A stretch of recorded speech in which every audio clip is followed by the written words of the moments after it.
The night shift at St. Germaine Hospital always felt like a war zone wrapped in silence. Machines beeping like heartbeats that refused to stop. And corridors heavy with ghosts of stories no one would ever tell. Nurse Elara was used to loss. She'd spent years watching lives flicker out beneath her trembling hands. But that night, something shifted. A new patient arrived, a billionaire whose name echoed through the hospital walls. She didn't care about him, not until he whispered hers. That single word, Elara, fractured the fragile rhythm of her night. Because somehow, this stranger in the coma knew her name. And when she saw the date of his accident, she realized it wasn't coincidence. It was connection, one that shouldn't exist. The hospital at midnight breathed differently. Its corridors inhaled the scent of antiseptic and despair, and exhaled the soft hum of machines that never slept. The air was cold, the kind that clung to skin and whispered secrets only the lonely could hear. Elara moved through the hall like a shadow, the soles of her shoes barely kissing the polished floor. Her scrubs were wrinkled, her hair tied in a loose knot that had long since given up. The clock above the nurse's station read 12:37 a.m., the hour she hated most, when the world outside forgot the sick existed, and the hospital became a waiting room between life and death. She leaned over the counter, reviewing charts through half-lidded eyes. A flicker from the overhead light made her blink. Room 212, morphine dose adjusted. Room 227, post-op stable. Room 309, new admission. She sighed. VIP patient, which meant more rules, more silence, more pretending that money could keep someone safe from mortality. The double doors at the end of the corridor burst open with a rush of cold air. Two paramedics wheeled in a stretcher, their faces drawn. Behind them, a man in a suit barked into a phone, his voice sharp with urgency. Elara. One of the paramedics called. Transfer to 309. Critical condition. Head trauma. Comatose. Name's Adrian Vale. The name barely registered. She nodded mechanically, checking vitals, adjusting the fall. His face was pale under the harsh fluorescent light, handsome in a distant, untouchable way. There was a scar along his temple, fresh sutures glistening with antiseptic sheen. CEO of Vale Industries, the man in the suit muttered, "You'll make sure he's comfortable. The family will cover all expenses." No mistakes. Elara bit back a retort. Comfort wasn't something she could promise the dying. When the commotion faded and the room fell still, she finally allowed herself to look at him properly. Adrian Vale, billionaire, philanthropist, now reduced to tubes, wires, and a fragile rhythm of mechanical breaths. The rain began outside, soft at first, then harder, tapping against the window pane like impatient fingers. She adjusted his oxygen flow and pulled the thin blanket higher. "Another soul waiting for permission to leave," she murmured. Her voice barely reached her own ears. Her shift crawled forward. 1:15 a.m. The monitors blinked steady. She checked vitals, charted data, moved on. But something in the room tugged at her, an invisible gravity that made her return. Again and again. By 2:04, the storm had grown louder. The power flickered once, then steadied. Elara sat by the window, scribbling notes. And then a sound so faint it could have been the storm itself. Elara. Her head snapped up. The voice was broken, breathy, barely human. It came from the bed. Her name. Her name. She froze, staring at the unmoving figure on the bed. His eyes were closed, his body still, yet his lips had formed the word again. Elara. Her pen dropped to the floor. For a heartbeat, she couldn't breathe. Her hands trembled as she stepped closer. "Mr. Vale?" she whispered. No response. The monitors still blinked in perfect rhythm, his body unmoved. It made no sense. Comatose patients didn't speak. And even if they did, how could he possibly know her name? Her chest tightened. The air felt heavier. "Elara?" A voice crackled through the intercom. It was the head nurse, Marta. "Everything okay up there?" She forced her voice steady. "Why, yeah, just a power fluctuation." She turned off the intercom and pressed her hand to her mouth. Heart hammering. Her eyes darted to his chart, desperate for logic. Adrian Vale, male, 42. Car crash on November 7th. She frowned. That was yesterday. But as she scanned the report further, her eyes stopped at a handwritten note at the bottom. One she almost missed. Location of accident. Old Bridge Road. Her stomach twisted. That was the same road where her mother had died. 10 years ago. The air seemed to drain from the room. She reached for the file again, flipping through attached pages. Medical reports, witness statements, police records, and then, tucked between them, a name. Her mother's, victim in 2015 collision involving Vale Industries vehicle. Her vision blurred. She stumbled backward, clutching the edge of the bed for balance. Why? Why is her name here? She whispered. Her mind reeled. The whispers in the room felt alive now, not from machines, but from memory, from guilt, from something buried too deep for coincidence. The door creaked open behind her. Marta peeked in. "Elara, you good? You look like you've seen a ghost." Elara forced a nod. "Just tired." Marta's eyes lingered, then softened. "Get some air. You've been on since morning." When she left, the silence returned, heavier than before. Elara turned back to the man in the bed, her pulse racing. She stepped closer, her voice trembling. "Why did you say my name?" The only answer was the soft hiss of the ventilator. She sank into the chair beside him, exhaustion and dread pulling at her bones. But as her eyes fluttered shut, she saw flashes behind her eyelids, lights, rain, twisted metal, and a voice calling her name through smoke. She woke with a gasp. The storm outside had calmed, but something was different. Adrian's fingers twitched. Once, twice, the monitor beeped faster. Elara leaned forward, whispering, "Adrian, can you hear me?" His lips parted again. A single tear slid down his cheek. Or was it her imagination? Then, barely audible, "Forgive me." Her breath caught. "Forgive you? For what?"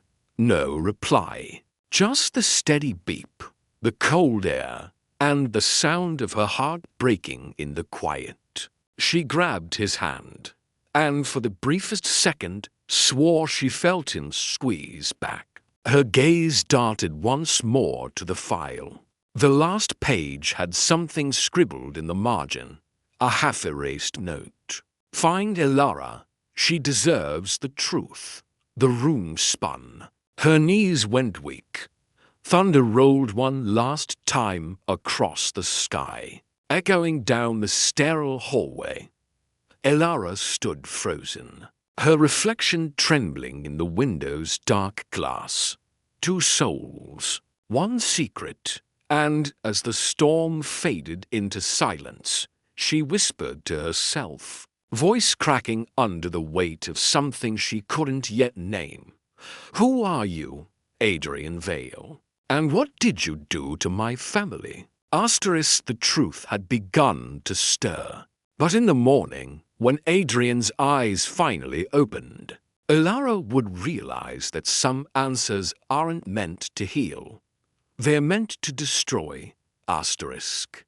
Dawn arrived like a secret that didn't want to be told. Soft light spilled into the hospital corridors, painting everything in the pale gold of false peace. But for Elara, peace was a stranger she hadn't seen in years. Her reflection in the mirror above the sink looked foreign. Pale skin, hollow eyes, a trembling jaw. She splashed cold water on her face, hoping to wash away the memory of last night. The whisper, the tear that fell from his eye. The impossible word on his lips, "Forgive me." The phrase clung to her like a curse. When she stepped into room 309 again, Adrian Vale lay motionless. The machines hummed, indifferent to the chaos they had caused. The storm outside had passed, but inside her chest, thunder still rolled. She checked his vitals. Normal. His body stable, his mind unknown territory. "Elara," Marta's voice came from the door. "You look awful. Go home, sleep a few hours." Elara forced a faint smile. "I will. Just finishing up here." When Marta left, she closed the door and leaned against it. Her heart raced as she pulled open the patient file she wasn't supposed to touch again. Every rule she'd ever followed screamed at her to stop. But rules didn't whisper your name in the dark. She flipped through the first few pages. Diagnosis, treatment, imaging results. Then, near the back, she saw a red stamp. Confidential. Legal hold. Her fingers hesitated. Then she tore the seal open. Inside were two documents. The first, adoption certificate, 1995. Her pulse spiked. Her name was written in neat ink. Elara June Vale. Her breath caught. No, that wasn't possible. She'd been adopted by the Marlins at age 5. She remembered it vividly. The social worker, the foster home, the tiny suitcase that smelled of dust and fear. There was no Vale. There couldn't be. The second document was a handwritten letter, aged and fragile. The ink bled faintly at the edges. "If she ever comes looking for me, tell her the truth. Tell her I never wanted to give her up. Tell her I paid for my sins every day since that night." M. Her mother's initial, the same M that signed every old birthday card. Elara's knees gave way. She sank into the chair beside the bed, tears burning down her cheeks. Her mother, the accident, the Vale name, it all connected, and yet none of it made sense. "Who are you?" she whispered to the unconscious man. "And why do I feel like I've known you my whole life?" For a moment, the only answer was the soft hiss of the ventilator. Then, a twitch. His hand moved. Her head snapped up. His eyelids fluttered, muscles shifting beneath pale skin. A low groan escaped his throat. The monitor beeped faster. "Adrian?" She breathed. "Can you hear me?" His eyes opened, slow, disoriented. the blue of deep water after a storm. Confusion clouded them at first, then focus sharpened. He stared at her like she was the answer to a prayer he'd never dared to say aloud. Elara. His voice was raw, like gravel dragged across glass. She moved closer. "You remember me?" He nodded faintly. I never forgot." Her throat tightened. "We've met before?" He blinked, pain flickering across his face. "Not met. Lost." His voice broke. "You were 5. I was 16. The night of the fire." Her pulse stumbled. "Fire? What fire?" He looked past her, as if seeing ghosts. "Vale Estate. Mother tried to save you.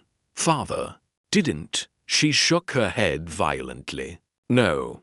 I was told my parents died in a car crash." "That's what the papers said. They lied." He interrupted softly. "To protect you. After the investigation, after everything collapsed, they separated us. I begged them to tell me where you were sent, but they said it was safer if I never found you." The room blurred.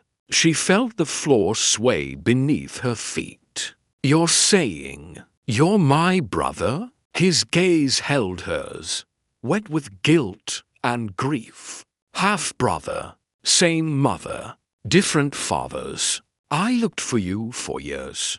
Her world tilted, every piece of her identity cracking like glass under pressure. She wanted to scream, to run, to wake up from this impossible truth. "I thought you died," she whispered. "I almost did," he murmured. "The crash last week. I was on my way to find you. I finally had the address." Tears streaked down her face. "Why now? After all this time?" He swallowed hard, the monitor beeping faster. "Because someone didn't want you to know. The company, our father's legacy. Everything he built was built on lies. And when I tried to tell the board, the monitor spiked. A high-pitched warning filled the air. "Adrian, stay with me," she shouted, reaching for his hand. "What did they do?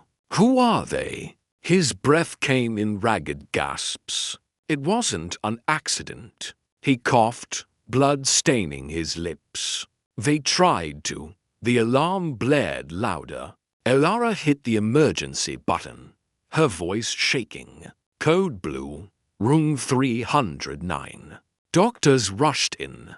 She stepped back as they worked, pressing defibrillator pads to his chest. Her vision tunneled, everything a blur of shouting, static, and light, charged to 200.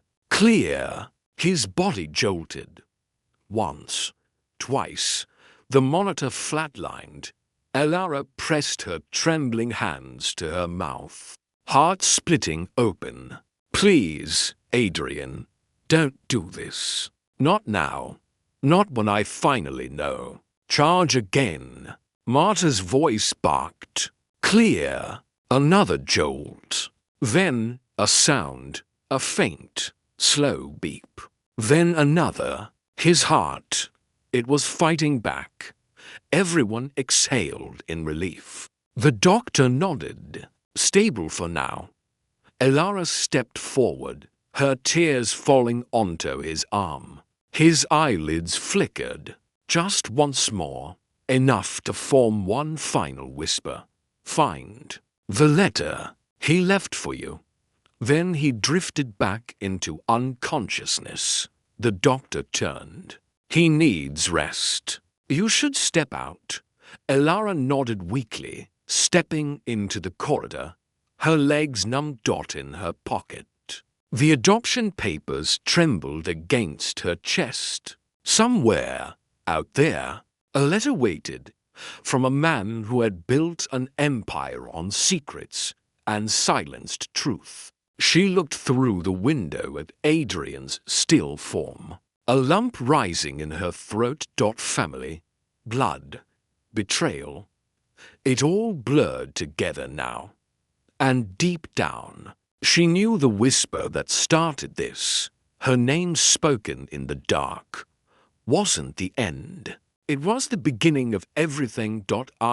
Outside, morning light bled into the horizon. But in room 309, a shadow stirred, the kind that only the truth can cast.